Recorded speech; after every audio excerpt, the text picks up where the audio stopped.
Et bonjour. Comme vous le savez, je vis en Lozère, loin de toutes les belles galères que j'ai pu vivre à Montpellier. Même si la chose la plus dangereuse qui me soit arrivée, c'était en Lozère. Comme je sais que vous êtes tous très gentils et que vous avez regardé ma vidéo où je parle de mes animaux jusqu'à la fin, hein? Pas vrai, vous avez fait ça? Vous devriez savoir que Oro et moi, on a failli quoi? On a failli mourir.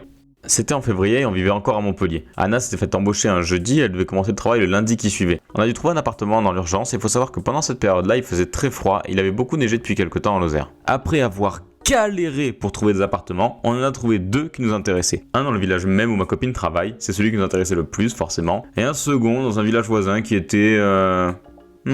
On se part à partir de Montpellier, donc il y avait Anna, il y avait le chien, et puis il y avait moi. Et je reçois un appel de la propriétaire du premier appartement qui nous demande de décaler le rendez-vous plus tard dans la journée, c'est-à-dire de 14h à 16h. Nous on accepte, on se doute de rien parce qu'on est tout gentil, tout mignon, sans savoir qu'on est en train de se faire bien enculer, et on y va. Quelques heures plus tard, on arrive dans le village, on se gare, on sort le chien, on joue un peu avec lui dans une plaine enneigée en attendant l'heure de la visite. Tout se passe bien, ma copine fait des photos, Oro découvre la neige, mais à force de courir dans tous les sens, il commence à partir en direction d'une rivière gelée qui faisait à peu près 5 mètres de large. Elle était au moins grande comme ça. On l'appelle pour le faire revenir, mais il continue et se retrouve sur la glace. Je m'attendais pas à ce qu'il tienne dessus sans passer à travers, parce qu'il fait quand même 30 kilos. Je m'arrête 2 secondes pour vous dire qu'à partir de ce moment-là, tout s'est passé très vite. Je vais essayer d'être le plus précis possible et de faire en sorte de vous faire comprendre à quel point cette scène était dramatique. Ça nique un peu l'ambiance, mais c'est pas grave. C'est pas censé être la vidéo la plus drôle de ma chaîne. À force de l'appeler, il se retourne et commence à venir vers nous quand d'un coup... Oro remonte. Oro, allez, essaie de monter. Essaie de revenir, Oro. Allez, viens.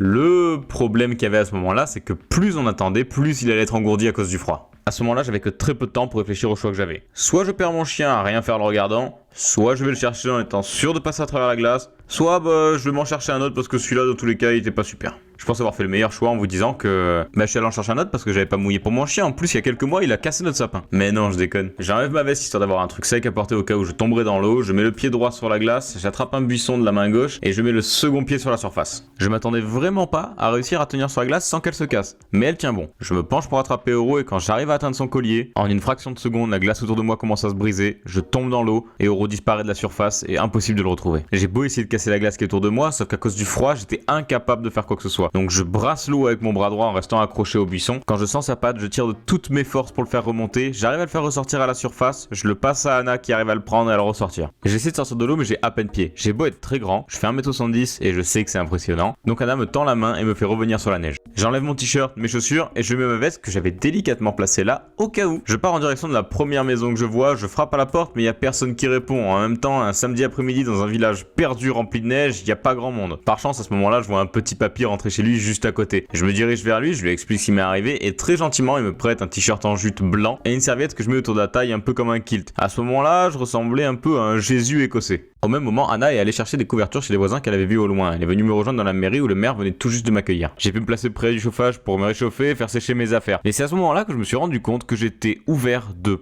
partout sur les mains et surtout au bout des doigts et aussi dans la nuque. On a pu faire rentrer Oro dans la mairie pour qu'il se réchauffe avec nous, donc au final on s'en sort plutôt bien tous les deux. Mais attendez, parce que c'est pas le plus drôle dans toute cette histoire. Quelques minutes plus tard, le propriétaire de l'appartement arrive et n'a pas l'air de croire tout ce que je viens de vous raconter. Il s'approche de la rivière pour vérifier et en effet, il comprend qu'on n'est pas en train de lui mentir. S'en est suivi la visite d'appartement la plus improbable de ma vie, étant donné que j'avais les mains en sang et j'étais en train de faire mon plus beau cosplay d'un Jésus en kilt. Enfin bref, on fait la visite, l'appartement était franchement pas top, je récupère mes affaires et on part pour la plus grande ville du coin pour me racheter des habits. Et c'est à ce moment-là aussi que je me suis rendu compte que mon téléphone était complètement mort étant donné que je suis tombé dans l'eau avec. Mais c'est pas grave parce que 1 de perdu, 10 de retrouvé, donc je suis gagnant. Après cette folle aventure, on part enfin au village où il y a l'appartement qui nous intéressait le plus. On arrive devant, j'appelle plusieurs fois la femme qui devait nous faire la visite, mais elle ne me répond pas. On attend et bien 15 minutes plus tard, elle me rappelle et là elle me dit: ah oui, mais la personne qu'on vient de faire passer avant de vous, elle vient tout juste de le prendre, donc voilà, au revoir.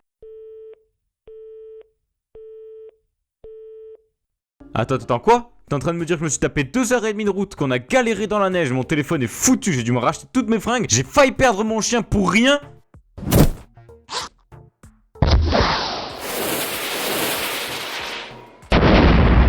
Ça y est, j'ai enfin terminé cette animation, j'espère vraiment qu'elle vous aura plu parce que c'est une histoire qui me tient beaucoup à cœur. Et le titre est légèrement putaclic, légèrement, mais en même temps je vous ai pas menti parce que j'aurais vraiment pu y passer dans cette rivière. Heureusement qu'Anna était là pour m'aider à en sortir. Pour ce qui est de la femme, bah ça s'est terminé sur ce coup de téléphone. Je sais toujours pas à quoi elle ressemble et pourtant je vis dans le même village qu'elle. Ça se trouve, je l'ai déjà croisée sans même le savoir. En gros, ce voyage était complètement inutile jusqu'à aujourd'hui où j'ai pu en faire une animation. Et je remercie énormément les personnes qui ont pris le temps de faire des fanarts, c'est vraiment cool. N'hésitez pas à me dire si ça vous a plu et si vous aussi vous avez vécu des choses dangereuses. Vous pouvez vous abonner, liker, partager, tout ça c'est cool pour la chaîne. Merci d'être autant à me suivre. Donc je vous dis à la prochaine pour une prochaine vidéo. Bisous.